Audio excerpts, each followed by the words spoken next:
dargaggeessa haadha isaa fuudhee waliin jiraate.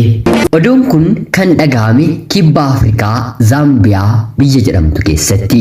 Biyya kana keessatti uummata miiliyoona 18 oltu jiraata. Afaanotaa fi sabaaf sablammoota garaagaraas qabdi. Magaalaa guddoon ishee Lusaakaa kan jedhamtu yeroo ta'u, Lusaakaa keessa baay'inaan uummata miiliyoona 2 hanga 3 oliitu jiraata. Albuudota gurguddoo addunyaa kanarratti barbaadaman warqee, koopparii, kiroomayitii fi nikeelii qabaachuutiin baay'ee beekamtuudha. Maarreegaa gochaan ija baase kun kan raawwate baadiyyaa biyya Zaambiyaa jedhamtu kana keessatti. Haati abbaan manaa ishee erga boqotee waggaa 12 fixeera.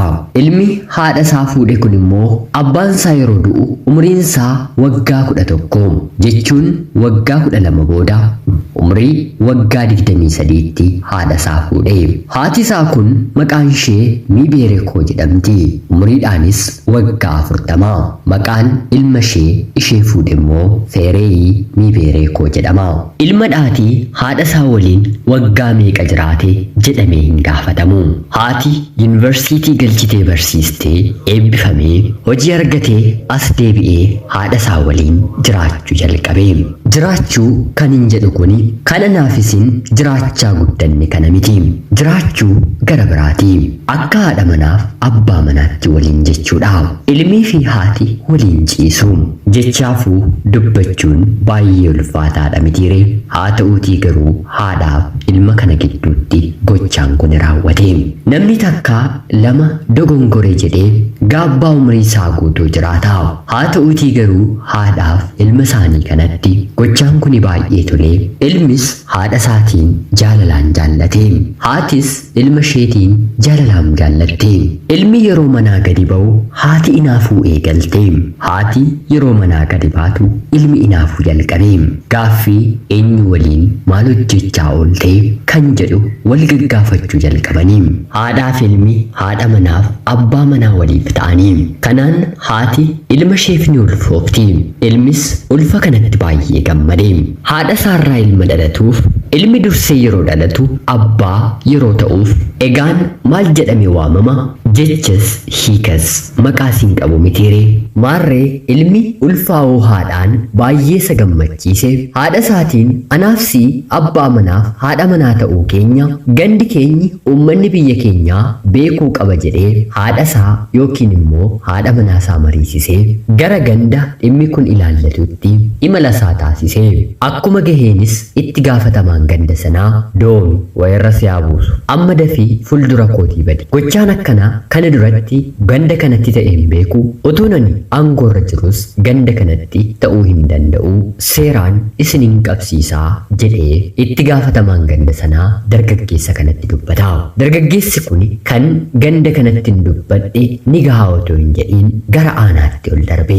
Haa ta'uutii garuu battala poolisiin aanaa seera jala oolchee akka aadaa fi duudhaa abbootiin keenyi biyya kana jiraatanii darbanitti namni gochaa akkanaa raawwate ni ajjeefama jechuun murtee du'aa haadhaaf ilma irratti murteessanii. Haa ta'uutii garuu haati kan barsiise anadhaa.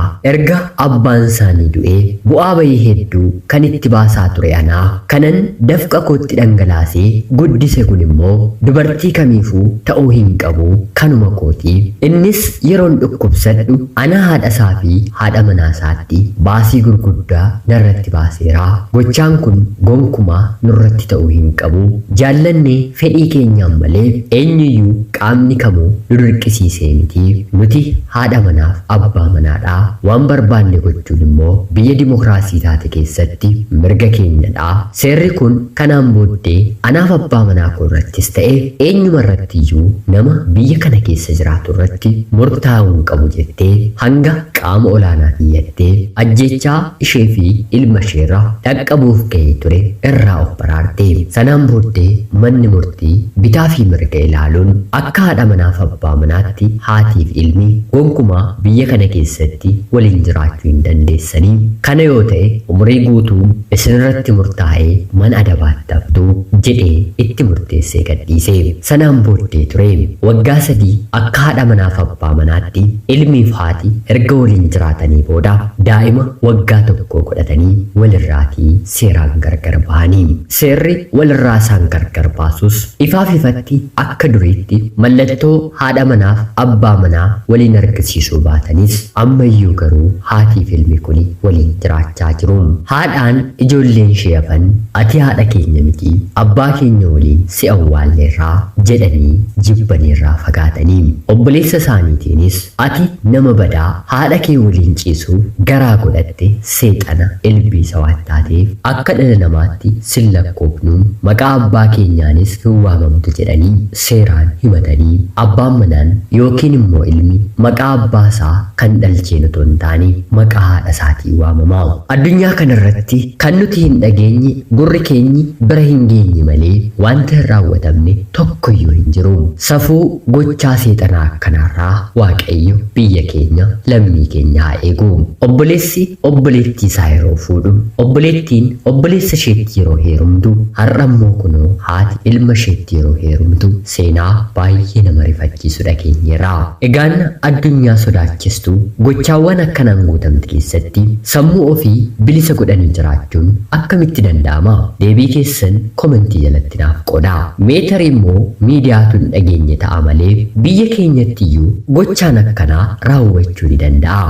Namoonni beektan komentii jalatti naaf qodaa. Anis gama kootiin wantoonni hin dhagahee jiraatus hagan qulqulleeffadhutti haa turu. Qophiin guyyaa har'aaf isiniif qabaddeen dhiyaadhe kanuma fakkaatti.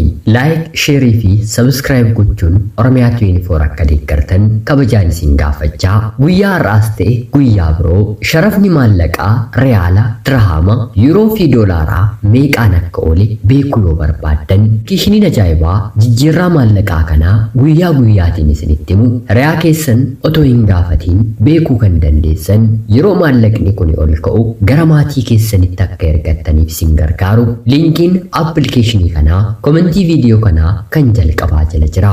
Daawunlood gochuun ammatti fayyadamaa. Qophii gara biraatiin hanga walitti deebinutti bakka jirtan maraan turtii gaarii halkan gaarii isiniif hawwaa. Nagaatti. في الحياة من الصحاب ومن يأمنك يا دنيا